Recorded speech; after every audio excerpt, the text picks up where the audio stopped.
Go again. No, that's all right. Yeah, I think the first thing that stands out is the rugby pitch looking pretty small in this massive stadium. So yeah, going to be exciting come Saturday night here.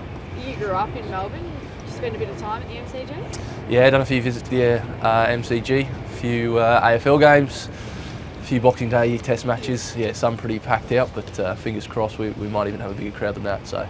Is it a bit surreal to think that you're going to get a chance to play on the hallowed turf? Yeah, it's a absolute mecca of sport in my eyes, this place. So yeah, if I could be out here on Saturday night playing against the British and Irish Lions, it's a pretty special place to play any game, I reckon. And who'd you grow up supporting? What footy team did you grow up supporting? I grew up supporting the Gold Coast Suns. There's not many people that say that. No, it's actually a bit of a odd one, that one. But yeah, I sort of first got into AFL when they came out and started in AFL. But yeah, not been too successful, have we? Anyway. Ariano, rugby sense, what's the fallout been from the first test? How's the response been from the guys? Yeah, it's been tough looking back at that game. Certainly learnt a fair bit. Felt like that we didn't put our best foot forward, particularly the first sort of 50, 60 minutes. Lot of lessons to take out of that one. They're an incredibly strong team, but we know that we've just got to come out better and start the game stronger. And then I suppose there was some positive signs towards the end of the game that we felt like if we string enough things together, then we can go a lot better than we did. Did the guys get a look at Clive Woodward's comments in the paper over there? No, I haven't seen anything about Clive Woodward. I have heard his name being muttered around. I believe he hasn't said nice things, but everyone's got their opinion. So. Well, you said the Wallabies have a losing mentality at the moment and sort of reflects Australian rugby. Is that a bit harsh?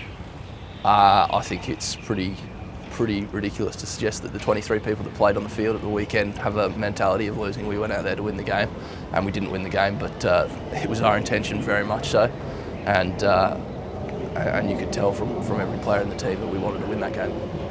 I think in 2013 you were in the crowd when that second test happened and Ashley Cooper goes over and scores. Do you have memories of this last Lions test in Melbourne? Yeah, another monumental game, that one in Marvel Stadium.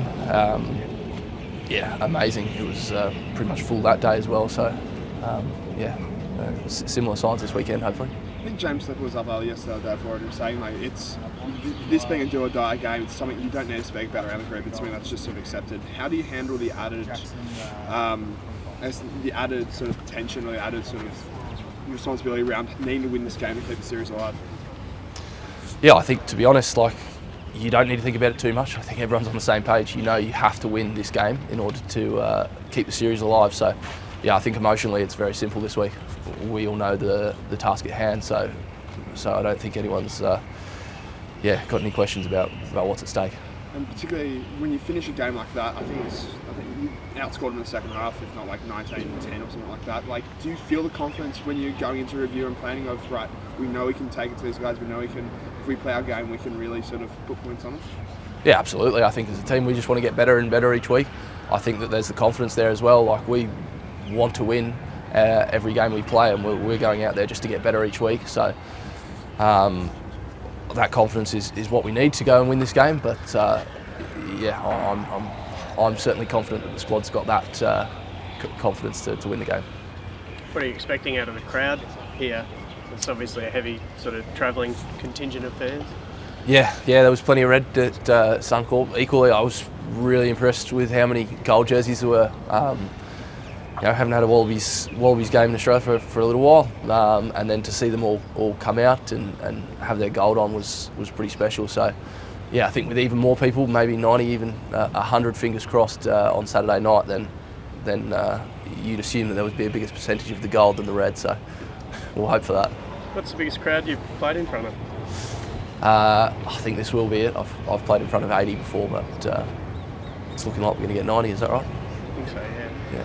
Harry, I mean, you went around in 2023 the last time Wallabies played here, but those guys that were, are they sort of giving you advice just around how to handle different dimensions where you got a sort of more circular ground compared to where you've been used to in the past?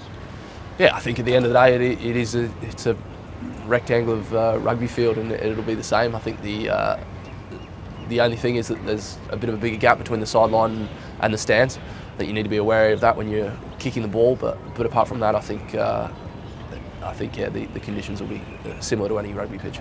Does the visuals of that actually have an effect in terms of kicking the ball into touch and that sort of stuff?